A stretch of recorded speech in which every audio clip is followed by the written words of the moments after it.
사람 인사합시다. 주의 이름으로 사랑합니다. 주의 이름으로 축복합니다. 올해 가정의 달을 맞이해서 오늘은 욥의 가정의 믿음입니다. 욥이라는 바로 이름의 뜻은 괴롭힘을 받는, 고통당하는 이런 의미가 있습니다. 이렇게 괴롭힘과 고통당한 이름도 좀 잘 지어야 할 것 같아요. 그런데 많은 욥이라는 사람이 수많은 자연 환경 가운데 힘들고 지치고 어려운 많은 고난이 있었습니다. 자녀가 10남매인데 하루아침에 그 자녀들이 다 죽습니다. 어마어마한 재산도 가지고 있었는데 그 재산도 바로 하루아침에 적군들이 쳐들어오고 하늘에서 불이 내리고 이것저것 해서 다 재산도 없어져 버리고 온몸도 머리에서 발끝까지 만신창이 되었을 때 그 욥의 신앙은 주신 분도 하나님이시고 취하신 분도 하나님이시고 입술로 범죄하지 않았다 그랬습니다. 그래서 오늘 이 욥의 가정의 신앙을 통해서 올해 가정의 달 우리의 모든 가정들도 욥과 같이 말씀으로 믿음으로 잘 준비되어 어떤 상황이 우리에게 온다 하더라도 흔들리지 않는 믿음을 소유하는 여러분들 되시기 바랍니다. 그러면은 욥이라는 사람을 출생지 그리고 욥의 개인은 어떤 믿음을 가졌을까 신앙, 이걸 먼저 점검해 봅니다. 본문의 1절입니다. 1절 상반절 보겠습니다. 우스 땅에 욥이라 불리는 사람이 있었더니, 자, 우스라는 지역은 이 뜻은 삼림이 많은 숲이 우거진 의미가 있습니다. 어디였을까 정확한 것은 아닌데 욥의 세 친구들이 대만 사람 엘리바스, 수리아 사람 빌닷, 라마 사람 소발, 이를 보더라도 팔레스타인 남동쪽에 있는 에돔 지역이었을 것이라고 추측합니다.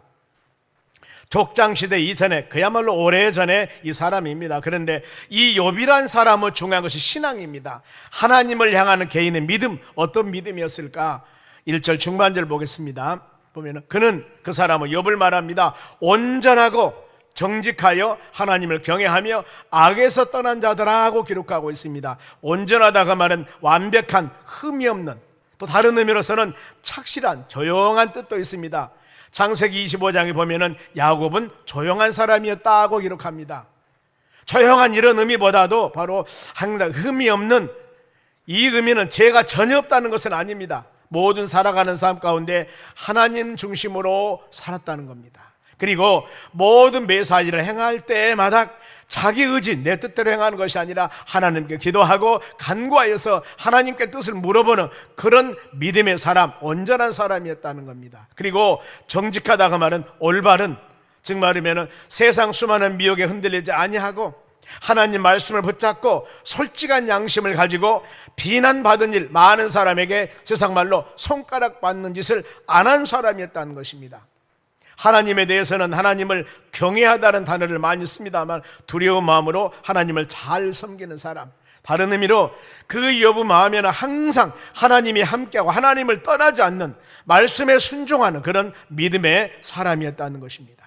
더 나아가서 악에 떠난 자들이라고 그랬습니다만 나쁜 짓, 해로운 짓을 하지 않는 사람, 이 악을 거들떠보지도 않고 멀리한 사람, 내 자신이 죄된 일이 있으면 회개하고 하나님과 항상 정결한 마음으로 하나 되려는 마음을 갖는 그런 신앙의 사람이었습니다. 데살로니가전서 5장 22절에도 악은 모양이라도 짓지 말라고 그랬습니다. 성령 충만함 받아라. 그리고 믿음으로 성령을 소멸하지 말고 애언도 멸시하지 말고 범사에 헤아려 좋은 것을 행하되 악은 모양도 짓지 말라고 그랬습니다. 복 있는 사람은 그렇게 살아가야 됩니다. 악인들과 같이 어울려서는 안 될 것이고 죄인들과 같이 길에 가도 안 될 것이고 오만한 자리에 같이 모여서 짝짝꿍해서 안 된다 그 말입니다. 우리는 하나님을 믿는 믿음의 자녀로서 우리가 서 있는 곳, 앉아 있는 곳, 행하는 것, 우리 어느 말까지도 하나님의 자녀로서의 구별된 믿음의 삶을 살아가는 여러분들이 되시길 바랍니다. 그런데 우리 일상생활에 살아가는 모든 것 가운데 선악을 주장하신 분은 우리가 아닙니다. 내가 아닙니다. 즉 말하면 어떤 사람이 선한 행위로 보는데 다른 사람은 이것이 악한 행위로 볼 수도 있습니다. 이 사람은 참 선하다고 말하는데 어떤 사람은 아니야, 그 사람 참 나쁜 사람이야. 여러분, 이거 우리 많이 세상 생활하면서 들어보지 않습니까?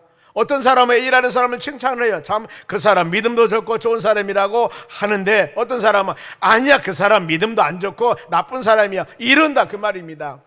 그리하여서 모든 세상의 판단의 기준은 야고보서 4장 12절 봅니다. 입법자와 재판관은 오직 한 분이시니 능히 구원나시기도 하시며 말라기도 하시느니라. 너는 누구에게 이웃을 판단하느냐. 마태복음 7장 1절에 보면은 너희가 판단하지 말라고 그러시면 다른 사람을 심판 판단하지 말라. 그 판단, 비판하는 비판으로 너희가 비판을 받을 것이다. 여기서 판단과 비판은 싹둑싹둑 자르는 것을 말하고 있습니다. 송정리 5일 시장에서 동태를 사러 갑니다. 그랬을 때 잘라주세요. 찌개 해 먹으려 그러면은 그분이 칼을 가지고 머리를 자릅니다. 꼬리를 자릅니다. 몸통은 두 개로 자릅니다. 그래서 검정 비닐에다 담아주는 거예요. 가지고 가세요. 이렇게, 즉 판단 심판이라고 하는 것은 싹둑싹둑 잘라버리는 그런 의미가 있다는 것입니다. 여러분, 우리가 사람의 인격이나 그 사람의 사람됨을 내 언어와 내 판단으로 잘라버리면 되겠습니까? 안 된다는 것이죠.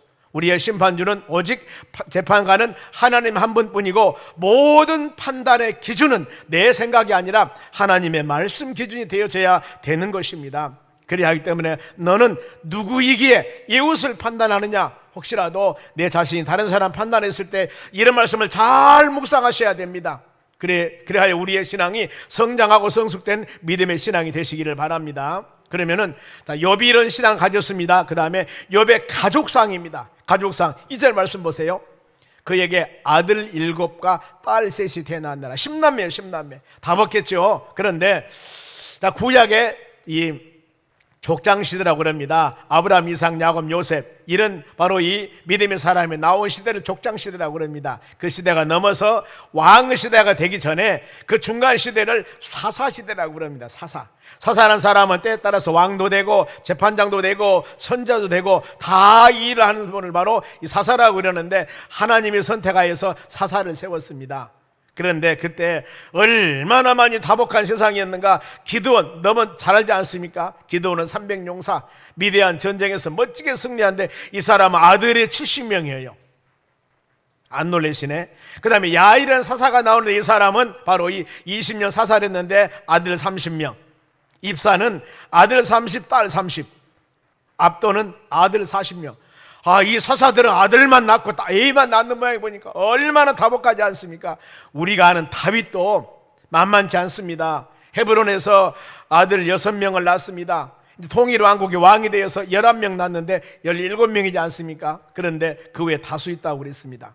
이와 같이 자식이 많으면 여러분 축복이에요, 축복. 그런데 지금 바로 한 70살 되신 분들이나 60대 하반에 70살 되신 분들, 이분들이 지금 사회생활 할 때는 아마 아들, 딸 구별하지 말고 하나만 낳아서 잘 길러자 그랬을 겁니다. 그 시대였어요. 그러니까 이 시대 국가에 충성한 사람은 하나만 낳아서 하나만 낳았다니까요. 둘 못 나게 하나만 낳은 거예요. 둘 낳으면 싫어하고 셋 낳으면 눈이 돌아가요. 세상에 어떻게 먹여 살리라고. 그런데 지금 그 시대가 얼마 되도 않은데 지금 어쩌습니까? 지금 시대 큰일이 지금 났습니다. 큰일 났습니다. 인구가 바로 갈수록 감소되어 가지고. 그래서 우리는 환경 보지 마시고 여건 보지 마시고 우리는 하나님의 말씀 붙잡고 나가는 여러분 되시기 바랍니다. 제가 여러분에 부탁한 것은 지금 제가 여러분에 부탁한 것이 아니고 하나님의 성경 말씀을 선포하는 것입니다. 시편 127편 3절 봅니다. 보라, 자식들은 여호와의 기업이요 태의 열매는 그의 상급이로다. 자식은 여호와의 기업이라 말은 하나님의 재산이요 하나님의 선물이라 그 말입니다. 자식이 많으면 하나님의 선물이 많은 겁니다. 그리고 태의 열매는 그의 상급이로다. 태에서 열매가 맺습니다. 자막을 한번 봅니다. 그림 보겠습니다. 보세요. 이 감이나 밤이나 사과나 이런 과일을 맺으면 과일이 어디에 맺습니까? 꽃들이가 있어. 꽃들이에 나무 꽃들이가 나무가 이 열매가 맺어지는 겁니다. 그런데 우리 사람도 마찬가지입니다. 보면은 이 탯줄에가 사람의 열매가 맺어지는 거예요. 탯줄이 여러분 거기에 사람이 맺어 있다니까. 사람이 열매로 있다니까. 그래서 하나님은 대단히 바로 태의 열매는 사람은 태의 열매예요. 그런데 하나님이 주시는 여러분 축복이요 하나님이 주시는 기업이라고 여러분 말씀하지 않습니까? 그래서 하나님께서 여러분의 삶 가운데 태의 열매를 많이 맺어서 많은 결실을 맺을 수 있도록 하나님의 상급이라 그 말은 싹 임금이라 그 말입니다. 많이 아들, 딸 구별 말고 많이 낳아서 길러야 됩니다. 그것이 바로 성경적입니다. 태의 열매 많이 맺으시기 바랍니다. 그리고 하나님이 주신 자식의 가치 얼마나 자식 귀한 줄 아십니까? 4절 보세요. 젊은 자의 자식은 장사에 수중에 든 화살 같으니라. 지금 전쟁하러 나갔습니다. 전쟁에서 약 1000명이 몰려오는데 지금 화살이 2000개, 3000개, 10,000개면은 많은 사람들이 화살을 쏴서 전쟁에 이길 수가 있습니다. 그런데 백발백중한다 하더라도 지금 200명, 1000명 이렇게 많은 수가 바로 오는데 화살 10개나 20개 가지고 가면은 그 전쟁에 이겨서 지겠습니까? 100% 집니다. 이와 같이 바로 이 전쟁터에 나가는 장군과 바로 화살을 비유하고 있습니다. 자녀가 많은 것을 지금 상징합니다만, 그러면 자식이 많은 자는 얼마나 어떤 복인가? 5절 말씀 보세요. 이것이 그의 화살통에 가득한 자는 화살입니다. 자녀가 많은 자를 말합니다. 복되도다. 그들이 성문에서 그들의 원수과 담판할 때, 담판이라는 단어는 말할 때입니다. 그때 수치를 당하지 아니하리라 그랬습니다. 바로 하나님께서는 부끄러움을 당하지 아니하도록 그들을 높은 데서 이야기하리라 하는 의미가 있습니다만, 이와 같이 자녀들이 많은 다복한 가정에는 하나님이 복을 주시고 하나님이 은혜를 주신 겁니다.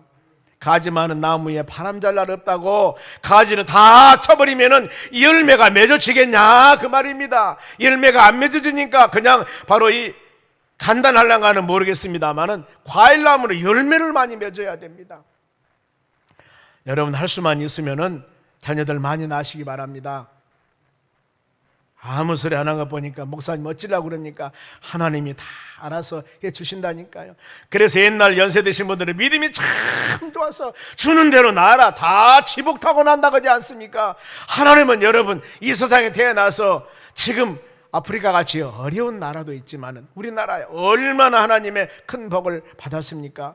적어도 둘이 결혼했으면 2명 이상은 낳아야 되지 않겠습니까? 적어도 소망교인들은 계속 이 말씀 나올 때마다 여러분들이 어쩔 수 없이 저한테 복김을 당해야 됩니다.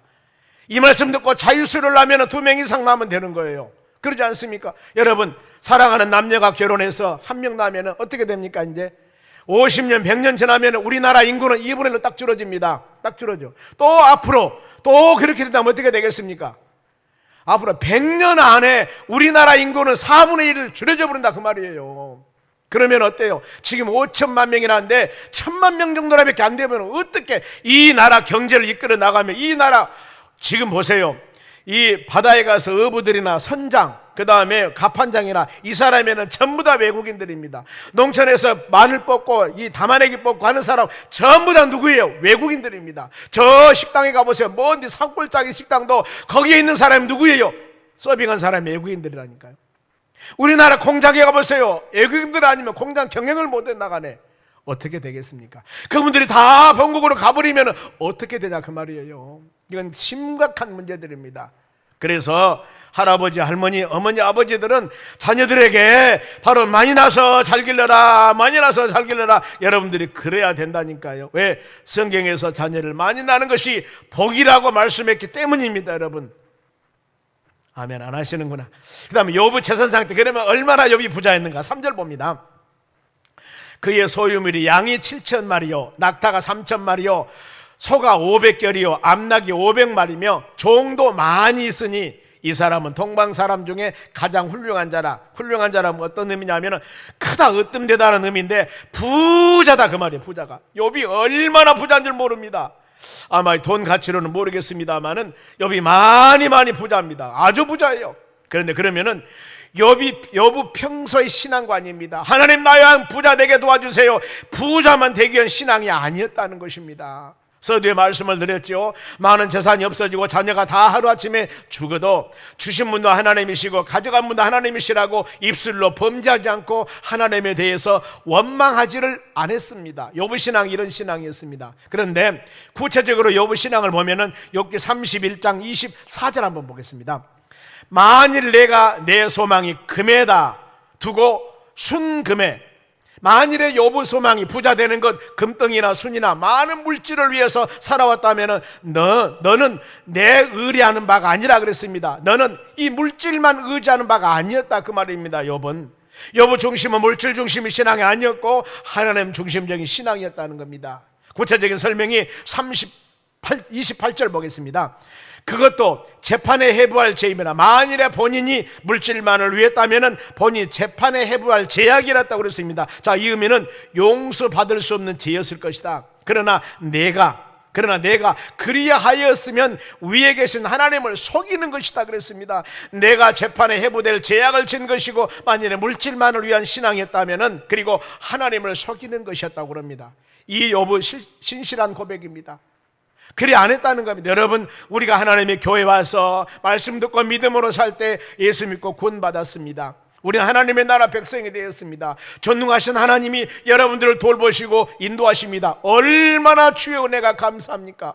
이 은혜에 얼마나 여러분 감사해요. 그리고 먼저 이제 하나님께서 이렇게 우리에게 긍휼과 은혜를 베풀어 주셨기 때문에 하나님 감사합니다. 하나님 감사합니다. 구원받는 백성으로서 내가 주를 위해서 무엇을 해드려야 되겠습니까? 하나님은 여러분들에게 많은 거 요구하지 않습니다. 말씀과 믿음 안에 사는 것을 하나님은 바라고 계신다 그 말입니다. 이런 삶 살아가는 여러분 되시기 바랍니다. 그리하였을 때 하나님께서는 우리에게 모든 것을 헤아려 주실 줄로 믿습니다.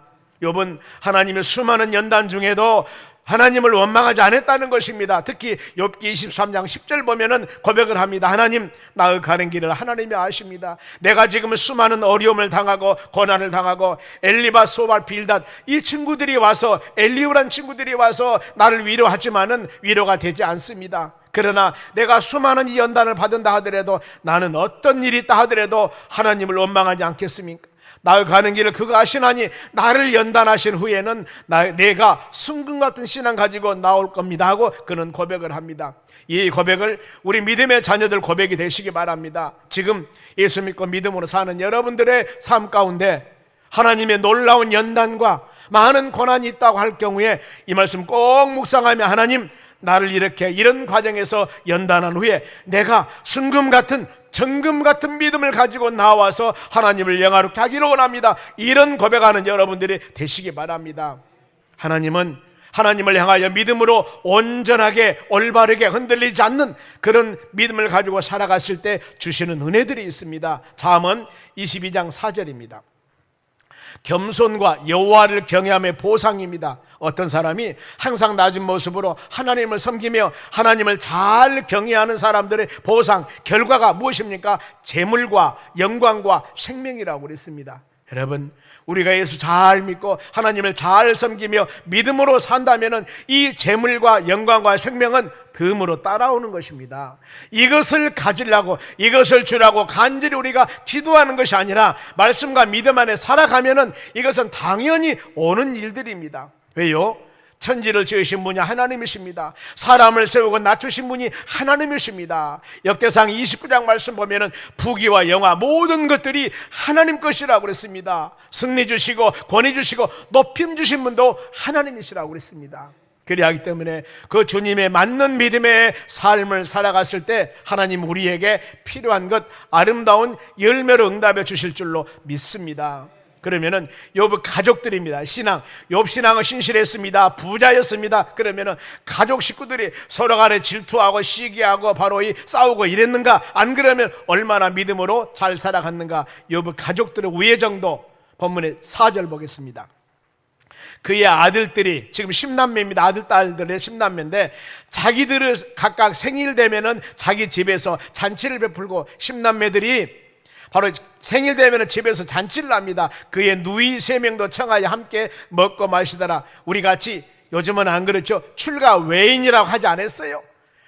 많은 자매들과 형제들이 모여서 바로 이 생일 되면은 맛있는 음식을 차려서 그동안 재밌게 먹고 그런 바로 이 교제를 하는 시간을 가졌습니다. 가족이라고 하는 것은 국어사전에 찾아보니까 부부를 중심으로 한 집에 모인 사람들 그랬습니다.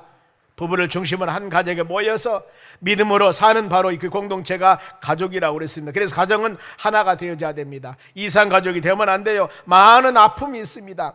야곱이 12명의 자녀를 가졌습니다. 그 중에 요셉이란 자녀가 형제들 사이에 아버지가 요셉을 너무나 사랑하니까 형제들이 요셉을 미워서 바로 이 창세기 37장에 보니까 물이 없는 구덩이에 던져버립니다. 그리고 후에 건져내서 은 20냥에 미디안 사람들에게 팔아버립니다. 그때 출애굽기 21장 32절에 보면은 종 몸값 한 사람이 은 30세겔입니다. 30냥. 그런데 그것도 안 된 바로 돈으로 팔아버립니다. 상인에게. 이와 같이 형제간들에게 서로 간에 미워하고 시기하고 질투하다 보니까 인신매매 사건까지 일어나는 그런 상황이 되는 겁니다. 가족은 여러분 서로 우애하며 살아가야 됩니다. 서로 간에 사랑 안에 믿음 안에 살아가야 됩니다. 자, 시편 133편 1절 말씀 보겠습니다. 보라, 형제가 연합하여 동거함이 서로 같이 삶이 어찌 그리 선하고 아름다운고 그랬습니다. 형제들이 어울려 사는 것입니다. 공동번역에 보니까 이다지 좋을까, 이렇게 기쁠까 그랬습니다. 바로 형제 자매들이 서로 간에 생일날 모여서 맛있는 음식 차려 먹고 안부 물면서 서로 기도 제목 나누고 이럴 때 얼마나 아름다운가. 그때의 광경을 이는 헐몬산에서 이슬이 시온산에 내림 같도다고 표현을 하고 있습니다. 가족 간의 불화는 아름다운 일이 아닙니다. 여러분, 다윗이 헤브론에서 아들 6명을 낳았다고 했습니다. 그런데 사무엘하 3장에 보면은 맏아들 이름은 암놈입니다. 둘째는 길르압, 셋째는 압살롬입니다. 6명 있는데 다윗이 부인이 여러 부인이에요. 그렇기 때문에 아들마다 부인이 바로 다릅니다. 그런데 압살롬이란 이 셋째 아들이 자기 그 어머니에서 친형제도 같은 어머니죠. 여자 누이가 있었습니다. 이뻤어요. 그런데 다윗의 큰 아들이 바로 이 바로 이 아들의 누이를 성추행을 하게 되는 겁니다. 그래서 이 압살롬이 내 누이를 큰형이 성추행하니까 기분이 좋겠습니까? 때를 봐서 이 셋째 압살롬이 암놈, 다윗의 큰 아들을 죽여버립니다. 가족에 이런 참사가 일어납니다. 본래 압살롬은 상당히 욕심이 많은 사람인 것 같습니다. 아버지 왕위를 뺏으려고 해서 반란 일으키고 다윗이 이 아들 때문에 눈물을 흘리며 도망가는 사례가 있습니다. 왜 그랬을까? 모든 탐욕입니다. 명예 탐욕, 물질 탐욕, 이것이 사람을 여러분 이렇게 만드는 것입니다. 결국에 탐욕이 어떻게 된 줄 아십니까? 야고보서 1장 15절 봅니다. 욕심이 잉태하여 죄를 낳고 죄가 성장하여 사망이 이르니라. 내가 내 마음속에 욕심의 마음을 가졌는데 결국 이것이 열매로 맺어진 것이 사망이 되었습니다. 탐욕은 바로 마음에서 나오는 것인데 하나님께 진노를 사게 됩니다. 일만하게 뿌리가 되는 것입니다. 그래 우리는 이런 탐욕이 내 마음을 주장하려고 했을 때 하나님의 영인 성령의 역사, 좌우 날선 그 모두 내리한 하나님의 말씀으로 무장하여서 이것을 물리치며 이겨나가셔야 됩니다. 그리하여서 에베소 5장 3절 말씀 한번 봅니다. 음행과 온갖 더러운 것과 탐욕은, 탐욕 나오지 않습니까? 너희 중에서 이름조차 부르지 말라고 그랬습니다. 신약성경에는 입에도 담지 말라고 그랬습니다. 입에도 담지 말라. 이 탐욕이라고 하는 것은, 왜냐하면 이는 성도들에게 마땅한 것이 아니라 성도가 믿음의 도리를 지키는데 좋은 일이 아니라 그 말입니다. 그래서 이 탐욕의 결과가 시험과 사람들을 올무에 빠지게 합니다. 하와도 그렇죠. 배가 고파서 내가 따먹은 것이 아니지 않습니까? 하나님의 권위에 도전, 본인이 욕심, 하나님의 권위에 도전하는 욕심입니다. 이렇게 불순종하게 되게 되고 탐욕은 거짓말을 하게 되게 되고 하나님을 배반하게 되고 믿음에서 결국에 탐욕을 하게 되면 떠나게 되는 것입니다. 욥이 가정에 대한 신앙 지도, 바로 이런 상황에서 욥은 가정에 대한 신앙 지도하는데 5절 하반절 보세요. 어떻게 지도를 했는가?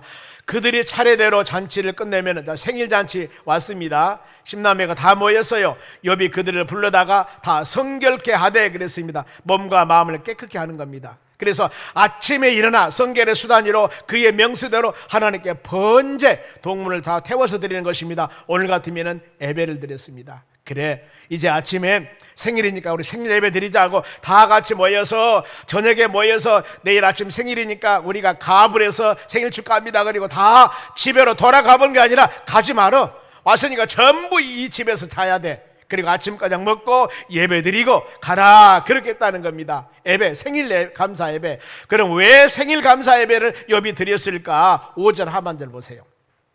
이는 욥이 말하기를 혹시 내 아들들의 죄를 범하여 마음으로 하나님을 욕되게 했을까? 참 대단하지 않습니까?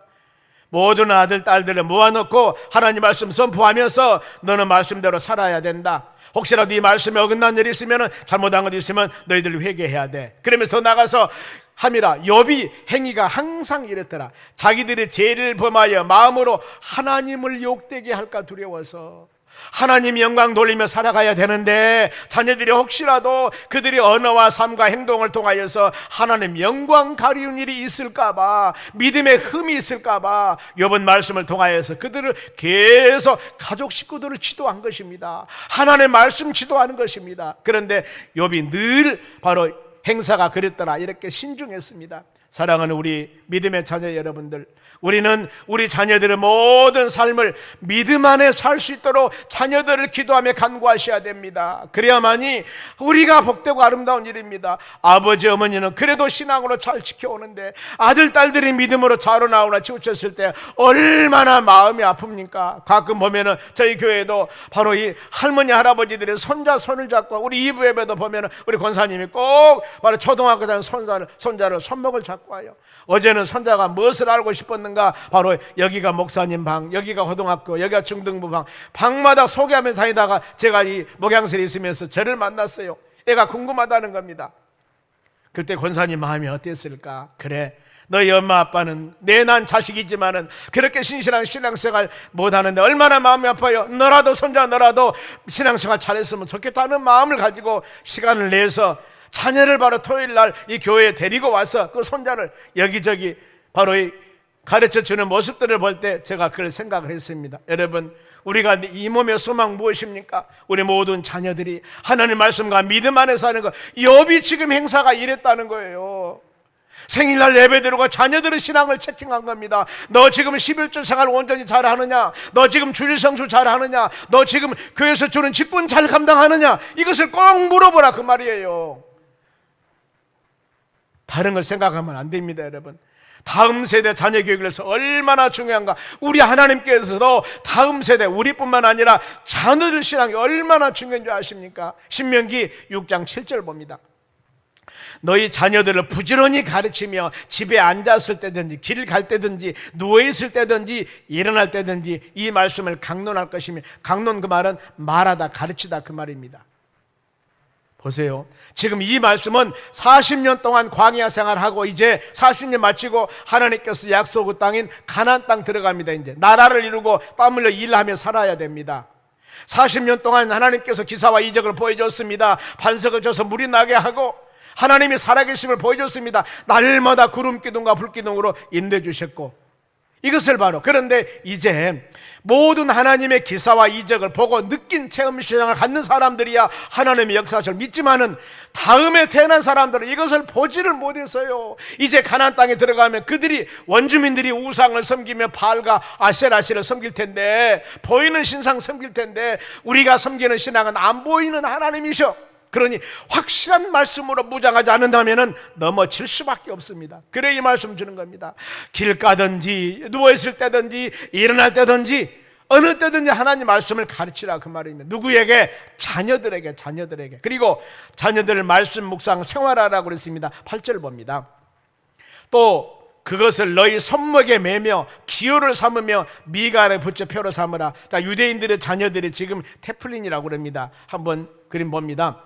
머리에는 조그마하나가 지금 이 성난갑 같은 걸 붙이고 있습니다. 검정 것을. 이것이 하나님의 말씀이라는 거예요. 말씀 상징. 내 말씀이 항상 내 머리를 주장해야 된다는, 우리 모든 생각과 사고력은 하나님의 말씀이 가득 차 있어야 돼. 말씀 중심적으로 살아가야 된다는 겁니다. 손에는 바로 검정, 바로 이 가죽을 막 묶었지 않습니까? 여기도 저런 검정 것이 있습니다. 우리가 손으로 행하는 모든 것들이나 우리가 생각하는 모든 것들은 하나님의 말씀 중심적으로 해야 된다는 것을 지금 성경 말씀, 토라 성경 말씀을 갖고 있지 않습니까? 이 모든 것은 하나님의 말씀 중심적으로 살아가라는 겁니다. 어렸을 때부터. 그래서 유대인들이 하나님 말씀대로 사니까 세계, 그야말로 얼마 되지 않는 인구지만 세계 경제, 사회 문화를, 주류를 잡고 있는 사람이 유대인들 아닙니까? 이렇게 말씀으로 양육했기 때문입니다. 어렸을 때부터. 그리고 9절입니다. 보세요. 또 너희 집 문설주와 바깥문에 기록할지나 그랬습니다. 문설주 한번 봅니다. 이것은 대문을 말합니다. 대문. 대문을 나올 때나 들어갈 때나 저기다가 하나님 말씀을 기록합니다. 요즘만 우리가 묵상하신 말씀, 요절 말씀입니다. 우리 모든 성도들도 바로 여러분들 직장에서나 아니면은 여러분의 싱크대에서나 아니면 여러분의 바로 이 냉장고에다나 그 금주의 암송화 말씀을 꼭 붙여 놓으시기 바랍니다. 직장인들은 바로 테이블 위에다가, 심지어는 화장실에 붙여놓으시기 바랍니다. 그러면서 그 주간은 한 주간 동안 하나님의 교회에서 선포되는 말씀을 생활하셔야 됩니다.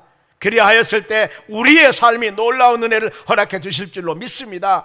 여호수아에게 그랬죠. 너는 가나안 땅 들어가 힘들고 어려웠을 때 바로 쫄지 마라, 흔들리지 말라, 율법책을 입에서 떠나지 말게 하고 이것만 묵상한다면 네가 가는 곳은 모든 일이 형통할 것이라고 말씀을 합니다. 우리는 악한 길에 떠나서 하나님 말씀 주야로 묵상했을 때 시냇가에 심은 나무와 같은 열매가 있다고 그랬습니다. 그런가 하면은 지에서 잠언서, 솔로몬은 잠언서입니다. 이 지에서 일생 살아가는데 잠언서는 뭐라고 그랬을까? 잠언 22장 6절입니다. 마땅히 행할 길을 아이에게 가르치라. 여기서 마땅히 행할 길은 입이라는 단어입니다. 입. 우리에게 기록해서 입이라는 단어, 이것은 하나님의 입, 다른 의미로 하나님의 말씀을 아이에게 가르치라고 합니다. 그리하면은 늙어서도 그것을 떠나지 않으리라. 아멘. 가끔 교회에서 오랜만에 등록하신 분이 있습니다. 신앙생활 언제부터 했습니까? 물어보면은 어렸을 때 외할머니, 할머니 대리 손잡고 교회 갔던 얘기를 하고 그대로 쉬었다는 겁니다. 어렸을 때 친구가 성탄절 날 바로 사탕 준다고 하니까 가서 먹었던 기억이 납니다. 여러분, 그때 그건데 그게 미랄이 되어 씨앗이 되어서 하나님께서 마음에 두드려서 수십 년 지난 후에 교회에 와서 열매 맺는 역사들이 있지 않습니까? 우리는 여러분 이 비전과 꿈을 가져야 됩니다. 자녀 교육에, 말씀 교육에 전심을 다하시기 바랍니다. 그러면서 에베소 6장 4절에 신약에서 바울 사도가 이 말씀 에베소 6장 4절입니다. 아비들아 너희 자녀들을 노엽게 하지 말라. 자녀들 화나게 상처 입히지 말라는 것입니다. 오직 주의 교훈과 훈계로 양육하라. 이건 참 중요합니다. 믿음의 부모님들이 믿음의 자녀들에게 상처를 입으면은 바로 이 교회에 다니는 우리 엄마 아빠가 왜 이럴까 하는 마음을 가질 수도 있습니다. 그래 바로 우리 주의 교훈과 하나님의 말씀의 정신과 하나님의 말씀으로 교육을 해야 되지 자녀들에게 마음이 많은 상처를 주면 좋지 않다는 것입니다. 여러분, 오늘 말씀 마칩니다. 믿음으로 승리하는 가정이 되시기를 바랍니다. 어떤 상황 가운데서도 하나님 의지하고 하나님 말씀 꼭 붙잡고 우리의 다음 세대 자녀들 말씀 교육하는데, 말씀으로 가르치는데, 예배 생활하는데 여러분들 전심전력을 다하시기 바랍니다. 여러분, 가정이 가장 행복한 길은 믿음 안에 사는 것입니다. 하나님 은혜 안에 사는 것입니다. 그리하였을 때 우리의 모든 가정들이 마지막 우리 주님 만났을 때 칭찬받는 가정들이 되는 역사가 일어나고 우리의 모든 삶이 주님 오시기에 합당한 삶이 될 줄로 믿습니다. 하나님의 교회에서는 이 사명을 감당해야 됩니다. 주의 교인들이 할 일은 바로 여러분 이 일입니다. 이를 위해서 전심전력을 다했을 때 우리 모든 가정들이 회복되어서 하나님을 찬양하고 하나님을 영광 돌리는 놀라운 역사가 일어날 줄로 믿습니다.